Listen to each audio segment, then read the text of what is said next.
The word techniques appears in the subject matter of the title of our talk today, and interestingly that also turns up in our UK practice direction. And I'm often patiently having to explain to people that technique and technology may have common roots, but they're different things. Right. Is that the way things go here? Yes, because in a typical IT organization, you find technological experts in a certain arena. And, they'll know storage very well, they'll know email archiving very well, they'll know networking very well, but they won't particularly know data mining and data extraction at all. So they're literally doing their first Google page about how they ought to prepare data and taking an awful lot of vendor input on that.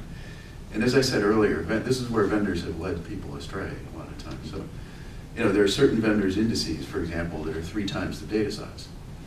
That's fine if you want to sell cameras and you want to sell, memory sticks and you want to sell every possible thing that goes, tripods, everything that goes with the camera, right? You don't mind spending that sort. But with eDiscovery, if you have a 10 terabyte case, you don't want to spend another 30 terabytes to build an index to tell you what to throw away. And besides which, the shell is flying around in litigation at that point, sure. And they haven't got time. Sure. So back to your question, I think we just need a lot of education around, how do I describe what's really important, and how do I start using services, which we'll get to in a minute, I think, to help us scale out this problem. Because when the shot shells are flying around, you really need kind of rent it as you need it capacity. Judge Peck recently at a conference, as US Magistrate Judge Andrew Peck, talked about the involvement of IT people a little further down the litigation process. Jolly helpful, he said, to bring in the people who understand something about this. Bring a geek to court today, he called it. Do companies have the people to do, he saw this as positive, that quite often the IT people started talking over the heads of the lawyers and ground was being covered. Are you finding clients who've got that sort of expertise? Yeah, or are willing to acquire it anyway? Yeah, I think that a very valuable thing to do as early as possible in the process is that you need to have somebody talking with the IT folks that understand what the answer is that they're giving them. And too often what happens is that a lawyer goes in with a script and gets the answers to those questions and doesn't know how to follow up. And a trial attorney will tell you that you have to understand your subject matter in order to really question a witness. It's almost the same sort of function when you're talking to your IT folks early on in a case to really understand where you may potentially have to go and how their systems are designed and what one answer to a question might lead you to another, whether a home system's going to be potentially relevant or not. And so you have to have somebody with the expertise to understand not only the facts of the case, what the evidentiary rules are going to require in preservation, collection, and potential processing, but then to be able to understand the technical speak that's coming back so that you can follow up with those properly. So it's back to the point I made at the beginning. The lawyers are jolly good at arguing the issues and explaining the facts and drawing the judge through the law, but they need to be just as good at understanding the technology framework that underpins the discovery problem. And if I might interject, I think vendors have done a terrible job helping lawyers explain in a very common sense way to a judge, why they picked certain search criteria or something like that. Instead of explaining it like you could explain it to your mother, they talk about proprietary algorithms and they talk about, mathematical overlays and all this stuff. What they have to say, the odds of finding this and this and this in this data collection within this date range are 45 out of 100. Yep. And then the judge can understand that. And the costs of improving on that rise like that relative to the quantities that we're going to pick up as a result. And I see the industry and the vendors moving that way. It's just, I think many of them have been so interested in selling their particular technique, which is probably understandable by 1% of the population. And lawyers are very smart people, by definition, but as you say, they're trained to argue the issues and the abstract concepts of law.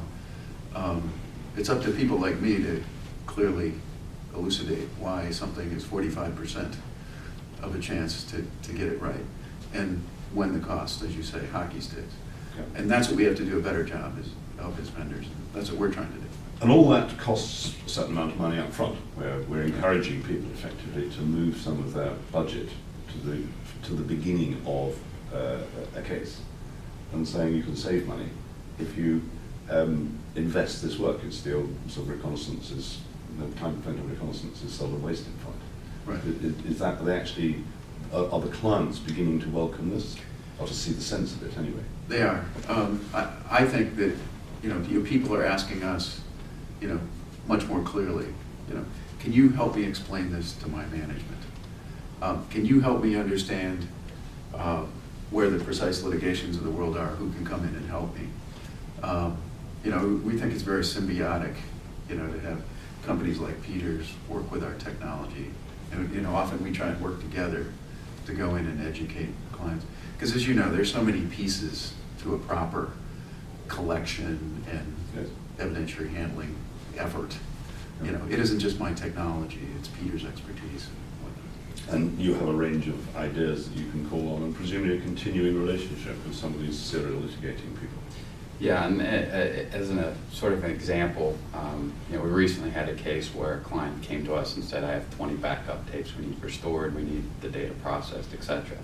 And that's great for me because that's a lot of data that I can process and charge a lot of money for. But my first question is, why are you doing all these? And what's... It's back to the objectives point that I Right. kicked off with. What is your end point that you're trying to reach? Because in asking that question, in that particular case, we were able to quickly eliminate all but 5 of the tapes because they were daily backups. And once they understood, daily backups of an Exchange server, once they understood that the only thing that could exist between these backups on that daily basis was an email that was created, deleted, and deleted from deleted items from day to day. Yeah. And they were willing to make that argument then to the judge to say, we don't think we should have to go in there and process all this. We'll keep them. Yeah. And if the other side really wants them, they can pay for it. Right. That's a perfect encapsulation of how we kicked off, really. You inform yourself what's actually here. Right. Then you are in a position to defend yourself against the suggestion that you willfully ignored something. I didn't willfully ignore it. I analysed what was in it, I explained what was in it, and I decided that it wasn't worth doing. Are we involving other opponents in this in a cooperative manner? There's a decision being made, we're going to ignore something. Are you finding people more willing to say to their opponents, come and look at this is what I'm doing, do you agree? What I constantly preach is that discovery in this arena is not a game of hide and seek. It doesn't behoove you in any sense of the form to do that. And I think the more disclosure up front with opposing counsel, the better off you are. I call it the sort of Damocles scenario where Damocles had the sharpened sword hanging over his head just by a camel's hair thread. And the idea behind that is that when you make decisions early on in a case, you're worried that at any point that sword's going to come crashing down and everything's going to go awry. By telling the other side early in the process what you're going to do, what you have, what your intentions are, what you believe is reasonable, I think you take a lot of that question marks out of the decision making early on. They can either participate in that, and they can participate reasonably, or they can participate to a point where you have to have a judge decide. They can refuse to participate. Any way you look at it, there aren't any surprises later on going on with the case that you can really stand in front of the judge and say, we think we have a reasonable approach here, and if the other side has something that they think is more reasonable, let's hear it.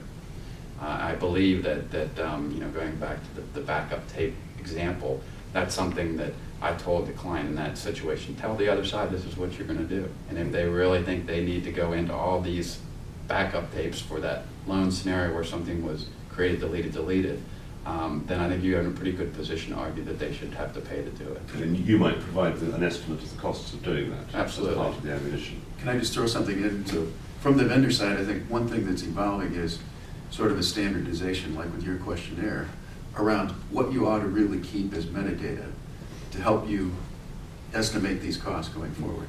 So for example, if a company archived their data, made a bunch of backup tapes, but saved the metadata, that's maybe 20% of the overall data size. And as a part of a service, that representation of the data was saved. Then you could go in, as Peter suggests, and you could say, look, here's the behavior of my email system. This is how much I have. and I had this behavior alert, and it's reasonable to use this slice of data. If we had to process something, it's 20 terabytes, not 200 terabytes of data. I think that's evolving, and people are starting to realize that that's what they should ask for. And the cost of storage has been so low, and the ability for people to store things is getting so high, the industry is going to have to move to that model. You know, as you move to a service, you're going to have to require at least metadata snapshots of it. It's true to say also that technology is getting better and better at fighting its way through the large volumes. Yes. Steve, we're coming towards the end, and I think I'd like to invite you to fill in any gaps and round this out for us. Okay, so, you know, the encouraging thing is, you know, we've gone through the first cycle of, you know, from a technology perspective, understanding, you know, that this eDiscovery requires, you know, bold approaches and fast processing and whatnot. And as I said, vendors have kind of taken it off in their own direction. The encouraging thing, it's all kind of focusing toward a point where people are realizing, hey, wait a minute, I need a ubiquitous solution. And the scale of it has gotten so big that I'd really like to buy this as a service. And the other spoke of the wheel is, I need to involve companies like Peters in a consultative way, because my IT person on the inside is never going to know everything. We're going to educate that person over time. They're going to draw people into understanding what evidence is and how to handle it. But that'll never obviate the need to have a Precise Litigation involved or another partner involved. More and more, I think people are realizing, hey, I need an archiving service. I need a representation service. I need a production service.